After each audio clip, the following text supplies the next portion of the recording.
صلوات پڑھو.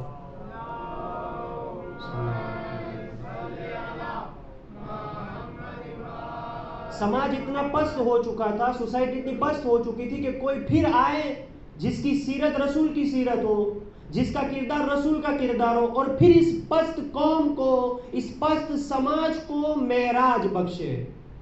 تو اس وجہ سے امام علیہ السلام نے مدینہ چھوڑا، یہ کہتے ہوئے مدینہ چھوڑا کہ میں مدینے کو خروج کر رہا ہوں مدینے سے، تاکہ میں اپنے جد رسول اللہ کی امت کی اصلاح کروں. پھر دوسرا کیا کام کرنا ہے؟ امام فرماتے ہیں میں یہ ارادہ کرتا ہوں اريد ان امر بالمعروف وانہا عن المنکر، میں مدینہ چھوڑ رہا ہوں تاکہ امر بالمعروف کروں اور نہی عن المنکر کروں. آج کے مجلس کا یہی موضوع ہے، لیکن سن لیجیے آگے.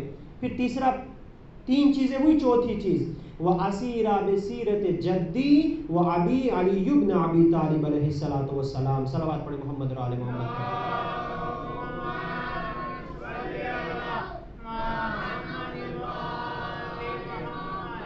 چار چیزیں امام نے واضح کر دی. پہلی چیز اپنے جد کی امت کی اصلاح، دوسری امر بالمعروف، تیسری نہی عن المنکر، اور چوتھی رسول اللہ اور اپنے بابا علی علیہ السلام کی سیرت کو زندہ کرنا. خود یہ بتا رہا ہے کہ سیرت مر چکی تھی، پیغمبر کی سیرت، امیر المومنین کی سیرت مر چکی تھی. امام نے کہا کہ میں اپنے کردار کے ذریعے پھر سے اس سیرت کو کیا کروں؟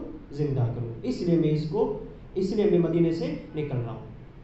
جو دوسری اور تیسری بات امام علیہ السلام کا جو ہدف تھا، امر بالمعروف اور نہی عن المنکر، بہت ضروری ہے عزیزوں. اگر ہمارے محرم میں، اس ایام اضحیٰ کے دنوں میں، اگر ہمارے سماج کے اندر امر بالمعروف اور نہی عن المنکر نہ پایا جائے تو ہمیں چیک کرنا پڑے گا کہ آیا ہم نے وہی محرم منایا جو امام حسین علیہ السلام کہتے ہیں. چونکہ امام کا جو قیام ہے اس کا مقصد ہی امر بالمعروف ہے، امام کا جو قیام ہے اس کا مقصد ہی نہی عن المنکر ہے. کیا مطلب ہوتا ہے؟ نیکی کی دعوت دینا، برائی سے روکنا. امام علیہ السلام نے مدینہ ہی اس لیے چھوڑا کہ لوگوں کو نیکی کی دعوت دے اور برائی سے روکے، اسی لیے تو امام نے مدینہ چھوڑا. تو کیا ہمارے سماج میں امر بالمعروف زندہ ہے یا نہیں ہے؟ کسی کا قول ہے کہ اگر جس سماج میں سے امر بالمعروف یعنی نیکی کی دعوت دینا بند ہو جائے، نہی عن المنکر یعنی برائی سے روکنا بند ہو جائے، تو وہ سماج مر جاتا ہے، وہ سوسائٹی مر جاتی ہے. تو اگر ہمیں اپنے سماج کو زندہ رکھنا ہے، اگر ہمیں اپنی سوسائٹی کو زندہ رکھنا ہے، تو ضروری ہے کہ ہم اپنے سماج میں امر بالمعروف کو زندہ رکھیں، نہی عن المنکر کو زندہ رکھیں، نیکی کی دعوت دینا، برائی سے روکنا. اچھا، اب یہ چیز جو امر بالمعروف ہے وہ مادی یعنی دنیاوی چیزوں کے لیے بہت ایزی ہے، اس میں کسی کو مشکل نہیں ہوتی. مثلا نیکی کی دعوت دینا، برائی سے روکنا. اب یہی چیز برائی یعنی گھسارے سے، نقصان سے روکنا، یہ دنیاوی اور مادی چیزوں میں کوئی مشکل نہیں ہے کسی کو. اب ایگزامپل کے طور پر میں ایک دو ایگزامپل دوں آپ کو. مثلا گھر سے میں نکلا ہاتھ میں 20-30 ہزار روپے لے کر، 30 ہزار روپے لے کر نکلا میں گھر سے باہر. راستے میں کوئی میرا دوست مل گیا، میں نے انہوں نے پوچھا کہاں جا رہے؟ میں نے کہا دیکھیے 30 ہزار روپے ہیں، میں چاہ رہا ہوں کہ فلاں کمپنی میں انویسٹ کر دوں تاکہ چند دنوں کے بعد، چند مہینوں کے بعد مجھے اس سے منافع ملے، مجھے اس سے فائدہ ملے. سمجھ رہے آپ؟ انہوں نے کہا کہ کون سی کمپنی میں؟ تو میں نے کہا فلاں. تو فوراً مجھے روک دیا کہ آپ کہاں جا رہے ہیں؟ اس کمپنی میں. میں نے اس دن اس کمپنی میں پیسہ ڈالا تھا، منافع دور، فائدہ دور، جو اصل رقم تھی وہ بھی چلی گئی. میں نے کہا ہاں؟ تو کہا ہاں. میں نے فوراً نیٹ نکالا، اس کو ڈالا تو اس کے بعد صحیح نکلی، اس نے جو کہا وہ صحیح نکلا. تو فوراً میں نے اس کا کیا کیا؟ شکریہ ادا کیا. تمہارا بہت بہت شکریہ کہ تو نے مجھے بچا لیا. کہاں سے؟ نقصان ہوتے ہوئے. تو یہ کیا ہے؟ اسلامی لغت میں اسی نہی عن المنکر کہتے ہیں. اسلام میں اسے تو برائی سے روکنا کہتے ہیں، گھسارے سے روکنا کہتے ہیں، نقصان سے روکنا کہتے ہیں. تو مادی اور دنیاوی چیزوں میں ہمیں یہ اچھا لگتا ہے، لیکن جب یہ دنیاوی چیز آتی ہے کہ یہ کام نہ کرو، سود نہ لو، تو یہ اچھی نہیں لگتی. یتیم کا مال نہ کھاؤ تو یہ اچھا نہیں لگتا. ظالم مظلوم پر ظلم نہ کرو تو یہ اچھا نہیں لگتا. بیواؤں کا مال نہ کھاؤ، اچھا نہیں لگتا. تو آیا دنیا میں اور مادی چیزوں میں جب کوئی ہمارا نہی عن المنکر کرتا ہے تو ہمیں اچھا لگتا ہے، لیکن جب وہی چیز دین کے اندر آ جاتی ہے تو ہمیں اچھا نہیں لگتا۔ امام حسین علیہ السلام کے وقت بھی نہی عن المنکر ہو رہا تھا، لیکن دنیاوی ہو رہا تھا، مادی ہو رہا تھا، دینی نہیں ہو رہا تھا۔ امام نے کہا میں مدینے سے نکل رہا ہوں تاکہ لوگوں کو بتاؤں کہ حق کیا ہے اور اصل میں نہی عن المنکر کیا ہے۔ اور اسی طرح امر بالمعروف ہے، اگر آپ کسی کو دعوت دیں کہ بھائی آپ جو ہے وہ فلاں چیز کریے، اس سے آپ کو فائدہ ہوگا، دنیا بھی فائدہ ہوگا، تو فوراً اس کا شکریہ ادا کرے گا، آپ نے بہت بہت شکریہ، آپ نے مجھے جو ہے وہ فلاں بہت ایک مثال اچھی یاد آ گئی، ایک صلوات پڑھے محمد اور آل محمد پر۔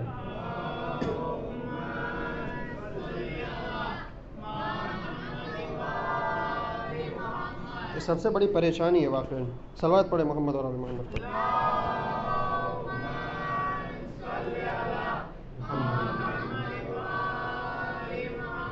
آپ کیا شیئر مارکیٹ ہوتا ہے؟ لوگ موبائل میں کرتے ہیں شیئر مارکیٹ یہاں پر؟ مجھے نہیں معلوم تھا، مجھے ماہ مبارک رمضان میں جو ہے وہ اتفاقاً ایک دوست کے حلقے میں ایک مہینہ گزارنے کا موقع ملا مہوا کے اندر، تب مجھے پتا چلا شیئر مارکیٹ کا۔ امر بالمعروف سمجھیے گا، اچھی مثال یاد آ گئی ابھی۔ تو اس میں کیا ہوتا ہے کہ ٹپ دیتے ہیں نا، ٹپ دیتے ہیں کہ کل جو ہے وہ فلاں شیئر آپ خریدیے گا، آپ کو بہت زیادہ منافع ہوگا، اتنے خریدیے گا بہت زیادہ فائدہ ہوگا آپ کو، وہ جب کھلے گا تو اچھے جو ہے وہ رقم کے ساتھ کھلے گا، آپ کو جو ہے وہ اچھا فائدہ ہوگا، آپ نے خرید لیا اچھے خاصے۔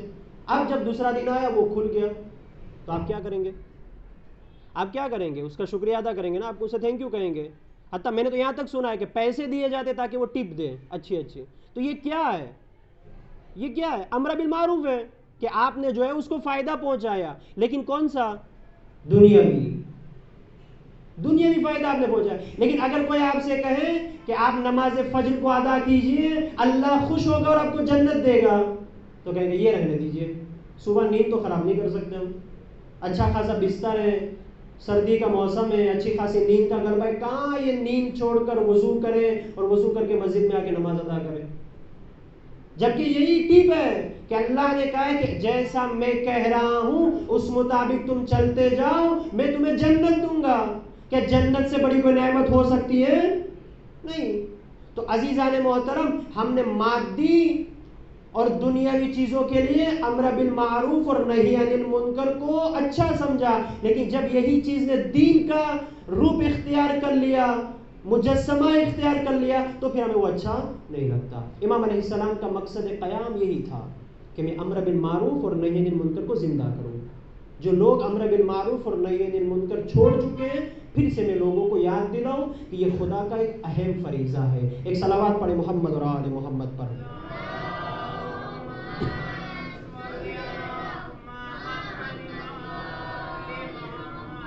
عزیزان محترم، 2-3 انبیاء کے میں واقعہ جو ہے وہ یہاں پر لکھ کر لایا ہوں، انشاءاللہ 1-2 بیان کرنے کی کوشش کر رہا ہوں۔ جب سماج میں سے، اچھا ہمارے سماج میں کتنے گروہ ہوتے ہیں، کتنے ٹائپس کے لوگ ہوتے ہیں؟ 2-3 ٹائپس کے لوگ ہوتے ہیں۔ ایک وہ گروہ کہ جو برائی کرتا ہے، برائی پھیلاتا ہے۔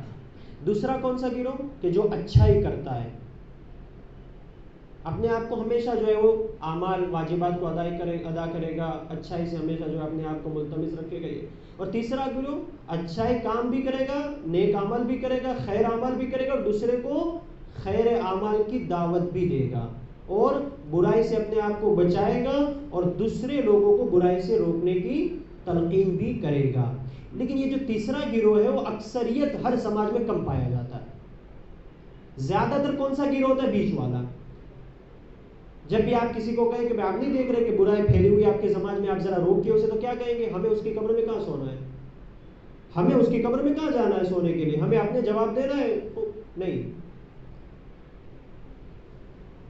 پروردگار نے شعیب، پیغمبر شعیب جو تھے، اس کو حکم کیا کہ اے شعیب، میں تمہارے قوم کے 1,00,000 لوگ پر عذاب کرنے والا ہوں۔ کتنے لوگوں پر؟ 1,00,000۔ اس میں سے 40,000 ایسے افراد ہیں کہ جو گنہگار ہیں۔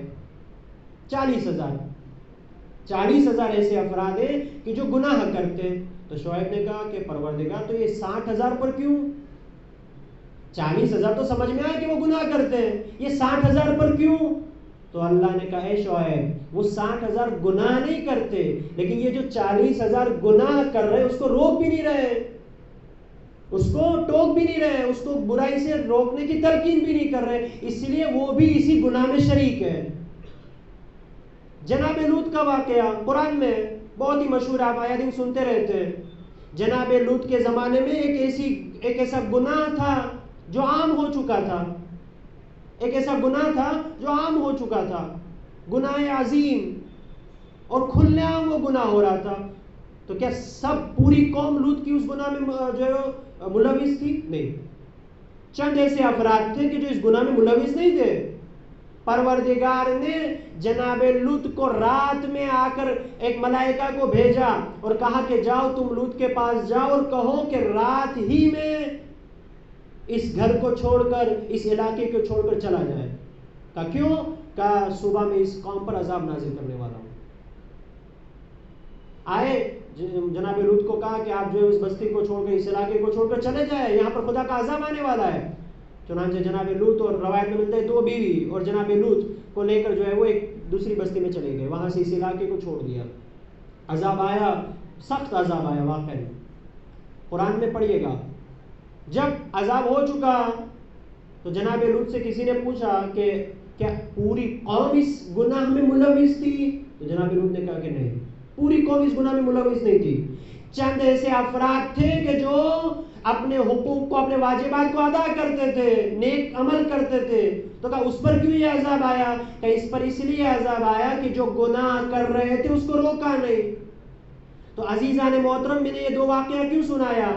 اگر کوئی نیک اعمال اور خیر اعمال کر کے اطمینان حاصل کر لے کہ میں 3 وقت کی نماز پڑھ رہا ہوں، ماہ مبارک میں روزہ رکھ رہا ہوں، حج کے موسم میں حج کرایا، 40 میں زیارت امام حسین کر لیا، میں کامیاب ہو گیا، نہ، آپ کامیاب نہیں ہوئے، آپ کی ایک اور ذمہ داری ہے۔ وہ کیا ہے؟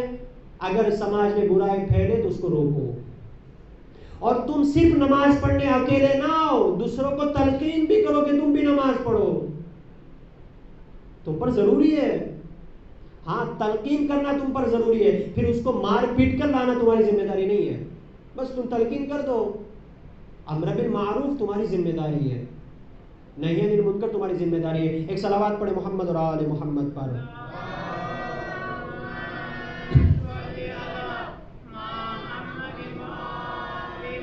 ظاہر سی بات ہے کہ جب ہم امر بالمعروف اور نہی عن المنکر کریں گے تو اتنا آسان تو ہے نہیں یہ راستہ، اتنا ایزی تو ہے نہیں کہ انسان آرام سے آئے، خوش جو ہے وہ نہی عن المنکر کرے اور اسے کچھ نقصان ہی نہ ہو، کچھ مصیبت ہی نہ ہو۔ آئیے قرآن سے پوچھتے ہیں، سورہ لقمان آیت نمبر 17۔ جناب لقمان اپنے فرزند کو نصیحت کرتے ہیں، یا بنیا، اے میرے فرزند، یا بنیا اقیم الصلاۃ، نماز کو قائم کرو، وَأَمَرَ بِالْمَعْرُوفِ وَأَنْهَى عَنِ الْمُنْكَرِ، اے میرے فرزند نماز کو قائم کرو اور لوگوں کو نیکی کی دعوت دو اور برائی سے روکو۔ جناب لقمان اپنے فرزند کو نصیحت کر رہے ہیں، وصیت کر رہے ہیں کہ تمہیں ذمہ داری صرف نماز پڑھنا نہیں ہے، نماز کو قائم کرو، ساتھ ساتھ میں لوگوں کو نیکی کی دعوت دو اور برائی سے روکو۔ پھر وہی جناب لقمان فرماتے وَاصْبِرْ عَلَىٰ مَا أَصَابَكَ، اور ہاں اس راہ میں اگر کوئی مصیبت آ جائے، کوئی تکلیف آ جائے تو صبر کرنا، تحمل کرنا۔ کیوں؟ إِنَّ ذَلِكَ مِنْ عَزْمِ الْأُمُورِ، اللہ ایسے ہمت والے افراد کو اس کام کے لیے چن لیتا ہے، سب کو یہ ذمہ داری نہیں دیتا، سب کو یہ ذمہ داری نہیں دیتا۔ کس کو دیتا ہے؟ جو اس کام کے لیے ہمت رکھتا ہے۔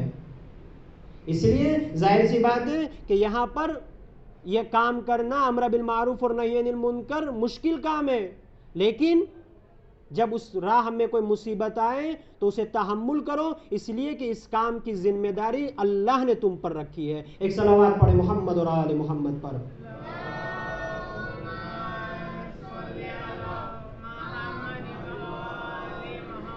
سورہ آل عمران آیت نمبر 104۔ میں عربی چھوڑ دے ڈائریکٹ ترجمے پہ آ رہا ہوں کہ سورہ آل عمران میں خداوند کریم ارشاد فرماتا ہے کہ امتوں میں سے، سماج میں سے، اپنے لفظوں میں ترجمے کر رہا ہوں، سماج میں سے، امت میں سے ایک ایسا گروہ ہو، ایک ایسا لشکر ہو، ایک ایسا گروپ ہو کہ جو لوگوں کو امر بالمعروف یعنی نیکی کی دعوت دے اور لوگوں کو برائی سے روکے. پھر خداوند کریم ارشاد فرماتا ہے وَأُولَئِكَ هُمُ الْمُفْلِحُونَ، اور یہی وہ لوگ ہیں جو کامیاب ہیں. پورا سماج کامیاب نہیں ہے، پوری امت کامیاب نہیں ہے. امت میں ایک گروہ ایسا ہونا چاہیے کہ جو لوگوں کو نیکی کی دعوت دے، لوگوں کو خیر کی دعوت دے اور برائی سے روکے. وَأُولَئِكَ هُمُ الْمُفْلِحُونَ، اور خدا کے نزدیک یہی لوگ کامیاب ہیں. اب اکثر لوگ اب جو ہے خطابت والی بات کر رہا ہوں، اکثر لوگ جو ہے وہ ایک بحث کرتے ہیں حسین جیتے یا یزید جیتا، ہے نا. اکثر لوگ اپنی مجلسوں میں اس بات کی توضیح کرتے ہیں کہ یزید جیتا یا حسین ابن علی جیتے. تو شاید قرآنی جواب اگر چاہیے تو یہی سب سے بڑا جواب ہے. حسین چاہتے تھے کہ امر بالمعروف ہو، حسین چاہتے تھے نہی عن المنکر ہو، حسین چاہتے تھے لوگوں کو نیکی کی دعوت دے، حسین چاہتے تھے کہ امت برائی سے دور ہو جائے. یزید چاہتا تھا لوگ برائی کرے، یزید چاہتا تھا لوگ نماز سے دور ہو جائے، یزید چاہتا تھا لوگ شریعت مصطفیٰ سے دور ہو جائے. اللہ نے فرمایا وَأُولَئِكَ هُمُ الْمُفْلِحُونَ، کامیاب وہی لوگ ہیں جس نے امر بالمعروف کی دعوت دی اور نہی عن المنکر یعنی برائی سے روکا. تو امام کا مشن تھا امر بالمعروف، یزید کا مشن تھا لوگ نیکی سے دور ہو جائے. اب خود قرآن کہہ رہا ہے کہ کون جیتا. مرنا عزیزان محترم، مرنا یہ نہیں ہے کہ انسان جو ہے وہ اپنے جسم کے ساتھ قتل ہو جائے تو اسے جو ہے وہ ہار کہا جائے. نہیں، کربلا میں کردار کی جنگ تھی، کربلا میں جسم کی جنگ نہیں تھی. اگر کربلا میں جسم کی جنگ ہوتی تو معاف کریے گا یہ کہنے پر کہ اعوذ باللہ حسین ابن علی ہار گئے اور یزید جیت گیا. اگر کربلا جسم کی جنگ ہوتی، اگر کربلا جسم کی جنگ، کیوں؟ ظاہر سی بات ہے، سن 61 ہجری 10 محرم کا وقت عصر کی تاریخ اٹھائیے، امام حسین شہید ہو گئے اور یزید زندہ رہ گیا. تو اگر یہ جسم کی جنگ ہوتی تو حسین ہار گئے اور یزید جیت گیا. لیکن اگر یہ کردار کی جنگ ہوتی تو حسین جیت گئے، یزید ہار گیا. کیونکہ امام کا پیغام امر بالمعروف اور نہی عن المنکر تھا. اور عزیزان محترم، اگر ہمارے سماج میں یہ نہیں پایا جاتا تو ہمیں دیکھنا پڑے گا کہ آیا ہمارے پاس مقصد سرکار ابعاد زندہ ہے یا نہیں ہے. امام حسین کا مقصد یہ تھا کہ امر بالمعروف زندہ رہے، نہی عن المنکر زندہ رہے. ایک صلوات پڑھے محمد اور آل محمد پر.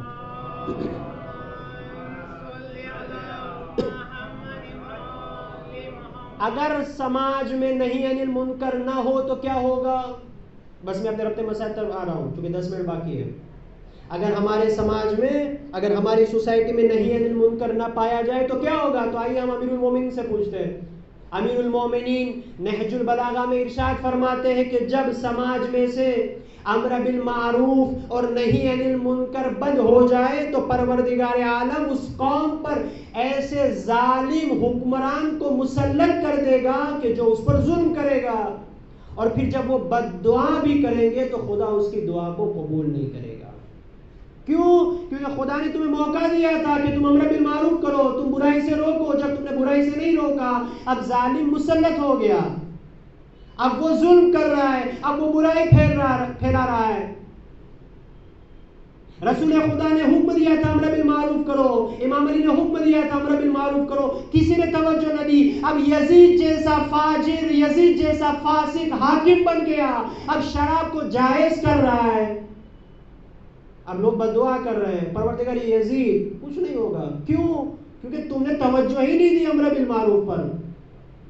اب مسجد میں گھوڑے باندھے جا رہے ہیں، مسجد میں جانور باندھے جا رہے ہیں، مسجد میں گناہ ہو رہا ہے، مسجد عبادت کی جگہ ہے، لوگ گناہ کر رہے ہیں. کیوں؟ کیونکہ نہی عن المنکر ختم ہو چکا تھا.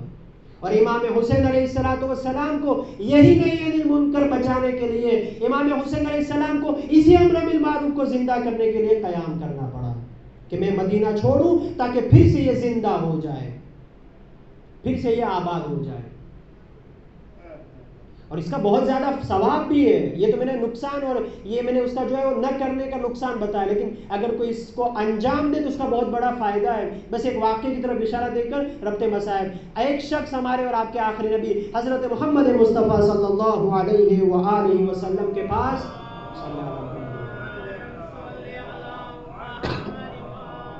آ کر سوال کرتا، یا رسول اللہ میں چاہتا ہوں کہ مجھے جنت مل جائے، مجھے بہشت مل جائے، مجھے کوئی ایسے نسخے بتائیے، مجھے کوئی ایسے نسخے بتائیے کہ جس سے میں جنت کو حاصل کر لوں، بہشت کو حاصل کر لوں۔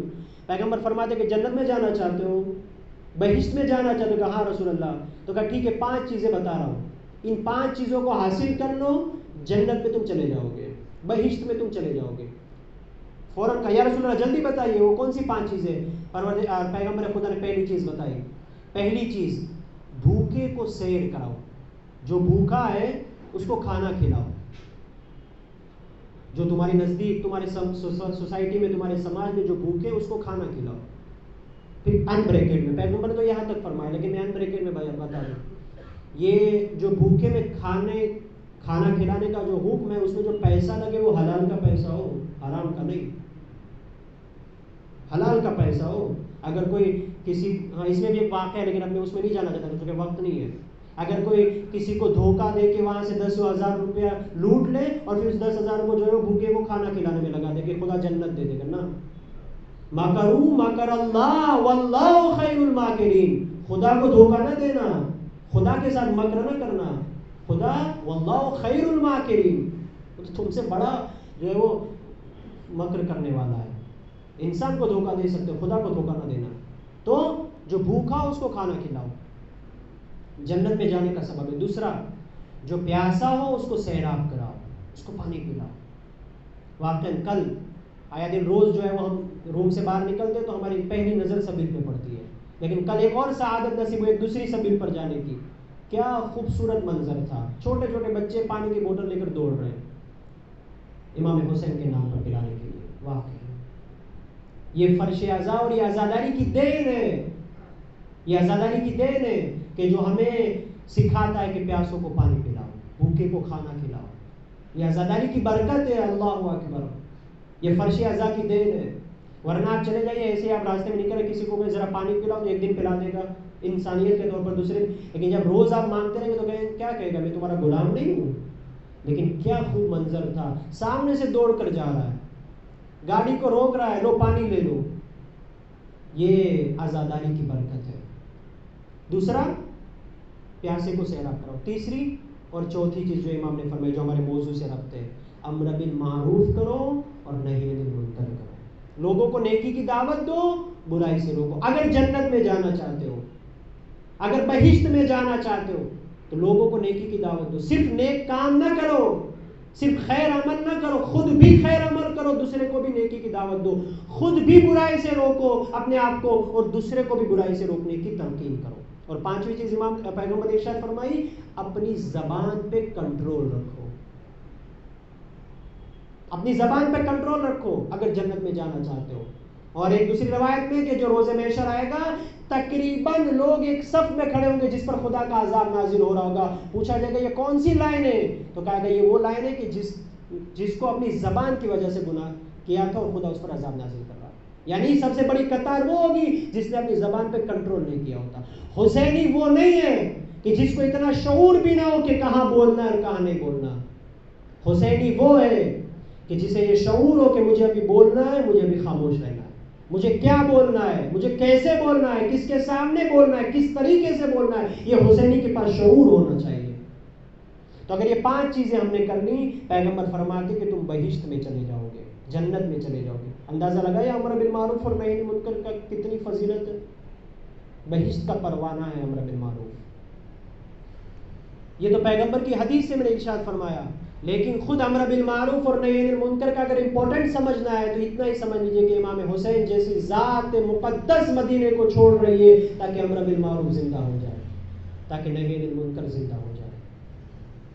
اور یہ امر بالمعروف اور نہی عن المنکر کا درس اسی فرش عزا سے دیا جائے گا، کسی اور جگہ سے نہیں دیا جائے گا، یہ عزاداری سے ہی درس دیا جائے گا، چونکہ کربلا ان تمام اخلاقی پہلو کا ایک مجسمہ ہے، گلدستہ ہے کربلا، کہ جہاں سے ہر پیغام لوگوں کو دیا جاتا ہے۔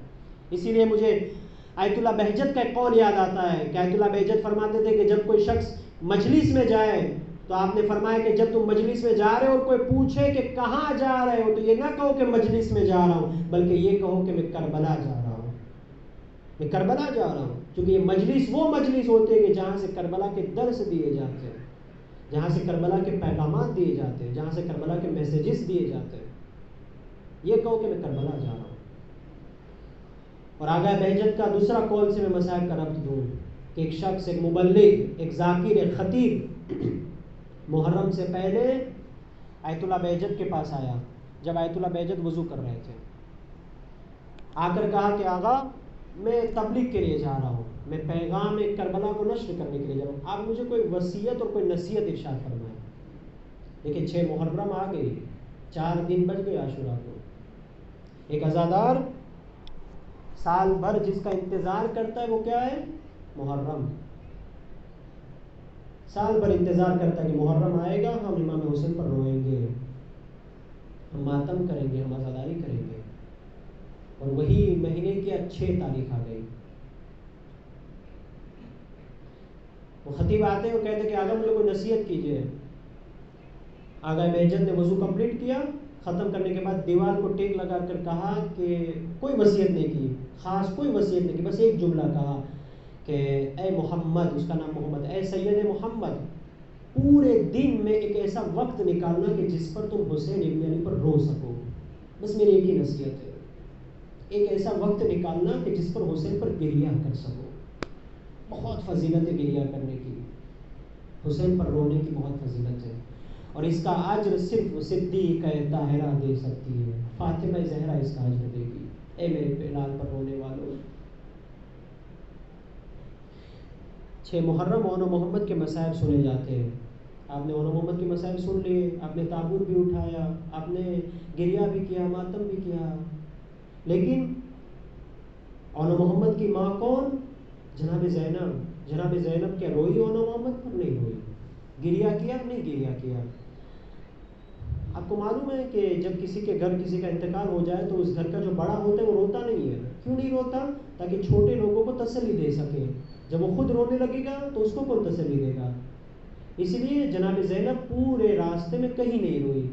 لیکن جب وہ مدینے آئی اور نانا کی قبر پر نظر گئی تو اب رونے لگی. کیوں روئی؟ کیونکہ اب زینب کو اس سے اوپر والا کوئی مل گیا، زینب سے اپنے کوئی بزرگ مل گیا. فوراً قبر سے لپٹ گئی، نانا کربلا نے ہمیں لوٹ لیا. ہاں ابھی مصائب شروع نہیں کیے میں نے، آج 5 منٹ زیادہ پڑیں گے چونکہ اب آپ ایام عظیم ایام آ رہے ہیں.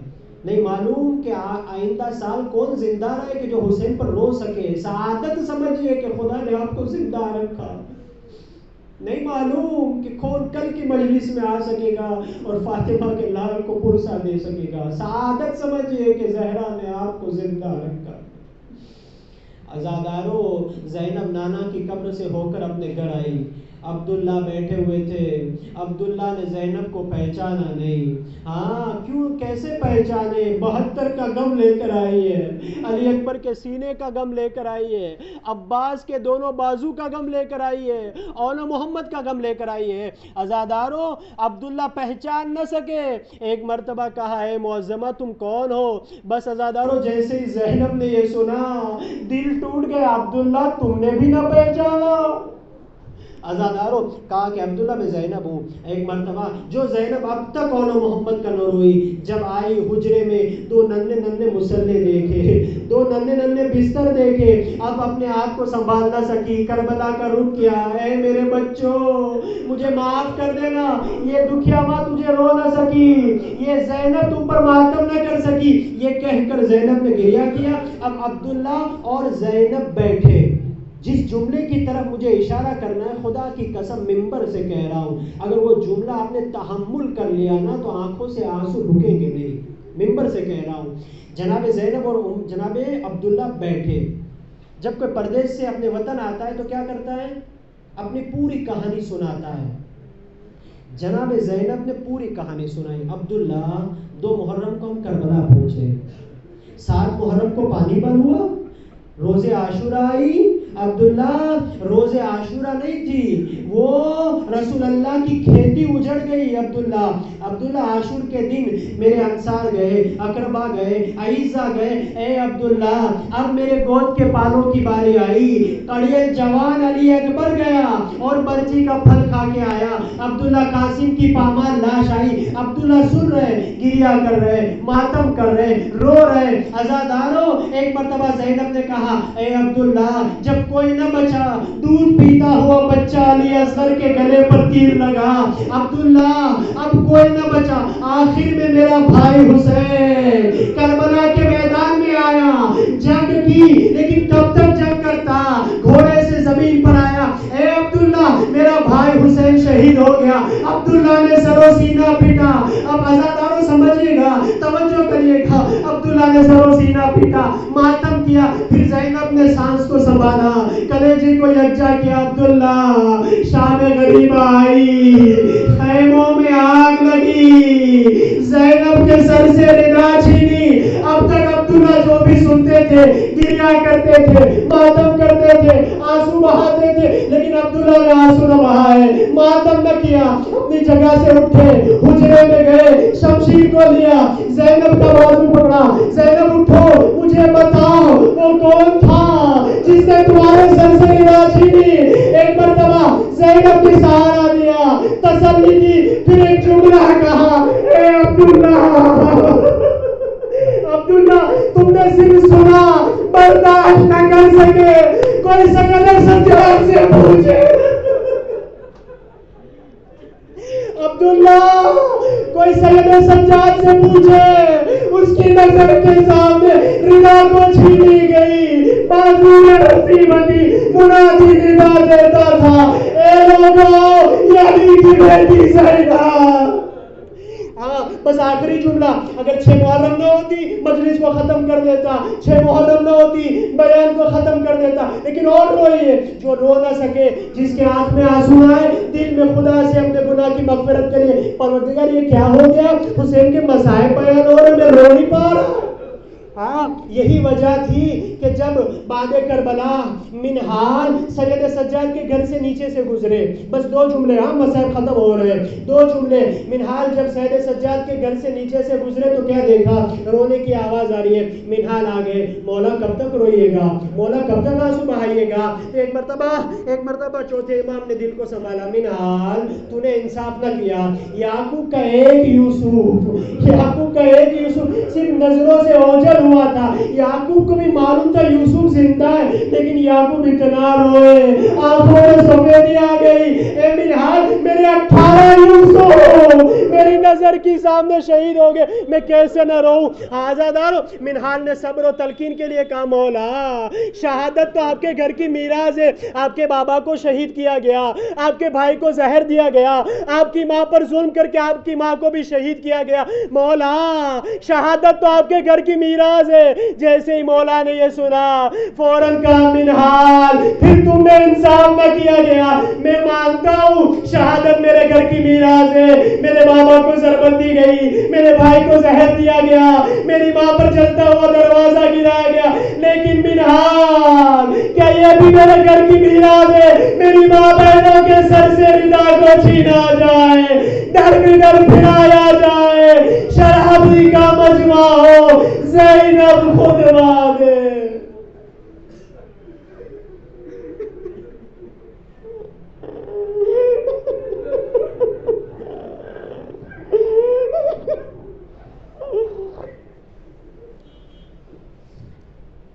لعنت اللہ علی القوم الظالمین سیعلم الذین ظلموا أی منقلب ینقلبون انا للہ و انا الیہ راجعون بذنب قضائی و تسلیما لامرہ الہی بحق زہرا و ابیہا و بالہا و بنیہا۔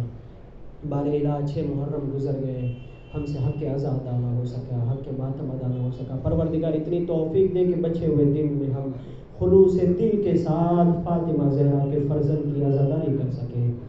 پروردگار اس عزاداری کو ہمارے لیے باعث نجات قرار دے۔ پروردگار اس عزاداری کے ذریعے ہمیں امر بالمعروف اور نہی عن المنکر کرنے کی توفیق اور سعادت دے۔ پروردگار ہمارے سماج میں پھیلی ہوئی برائیوں کو ختم فرما۔ پروردگار جہاں شیعان حیدر کرار ہے ان کی جان مال عزت آبرو کی حفاظت فرما، روزہ مقدسات کی حفاظت فرما، جو روزہ مقدسات کی حفاظت کر رہے ان جوانوں کی حفاظت فرما۔ پروردگار ہم سب کو جلد از جلد زیارت کربلا نصیب فرما۔ پروردگار تیری آخری حجت امام زمانہ کے ظہور میں تعجیل فرما۔ پروردگار ان کے سچے غلام، سچے عاشق، سچے ناصر، سچے عزاداروں میں ہمارا شمار فرما۔ ربنا تقبل منا انک انت السمیع العلیم۔ ایک مرتبہ سورہ الحمد کی تلاوت فرما کے شہدائے کربلا اور تمام مرحومین کی روح کو اصال فرما۔ بسم اللہ۔